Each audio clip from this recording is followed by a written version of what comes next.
ថ្ងៃនេះយើងមកមើលហាង Apple នៅខាងអាមេរិកនេះវិញមើលនៅនេះគឺស្រួលណាស់អ្នកនរគ្នានៅក្នុង mall អីអញ្ចឹងគឺមានហាង Apple នឹងមួយហ្មងដោយសារតែខ្ញុំនៅខ្មែរអញ្ចឹងអត់សូវបានចេញតាណាអីច្រើនអញ្ចឹងទៅខ្ញុំអត់ដឹងអីដល់ពេលខ្ញុំរបៀបមកឃើញគេអញ្ចឹងវាមានអារម្មណ៍ថារៀងប្លែកអីចឹងណាតែតាមខ្ញុំដឹងគឺនៅខ្មែរប្រហែលជាអត់មានហាង Apple អីអញ្ចឹងទេហើយដោយសារ iPhone 17ទំចេញអញ្ចឹងនៅក្នុងហាងហ្នឹងគឺគេដាក់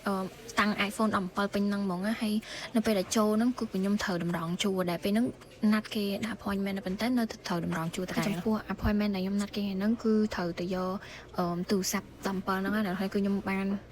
order គេនៅក្នុង online អីចឹងហើយយើងដាក់ appointment គេមកយកនៅថ្ងៃហ្នឹងអីចឹងតែដោយសារតែពេលខ្ញុំទៅចូលហ្នឹងគឺមនុស្សចាំច្រើនខ្លាំងមែនតើដល់ពេលចឹងទៅក៏ដើរមើលស្អីសិនចឹងទៅនៅអាមេរិកនេះស្រួលម្យ៉ាងដែរដោយសារតែយើងគឺអាច trade in ជាមួយទូរស័ព្ទចាស់របស់យើងនឹងជាមួយទូរស័ព្ទតែគេទំចេញនឹងហើយចំពោះថ្ងៃនេះខ្ញុំក៏មកធ្វើវិធី trade in នឹងដែរ trade in ហ្នឹងគឺមានឲ្យយើងយកទូរស័ព្ទថ្មីហ្នឹងទៅតែយើងដើម្បីផ្ទេរព័ត៌មានទូរស័ព្ទចាស់យើងមកទូរស័ព្ទថ្មីហ្នឹងចឹងណាហើយយើងត្រូវផ្ញើទូរស័ព្ទចាស់ហ្នឹងមកគេវិញមុន2អាទិត្យអីចឹងទៅហើយបន្ទាប់មកយើងចាំគេមកសតុះទៅគឺយកបានហើយ iPhone 17 Pro Max ពណ៌ទឹកខូច Oh my god! Wow! តែនោះមកយើងមក unboxing ជាមួយគ្នាយទៅខ្ញុំលើកទី1តាមធ្វើវីដេអូ unboxing ទូរស័ព្ទអីចឹងណា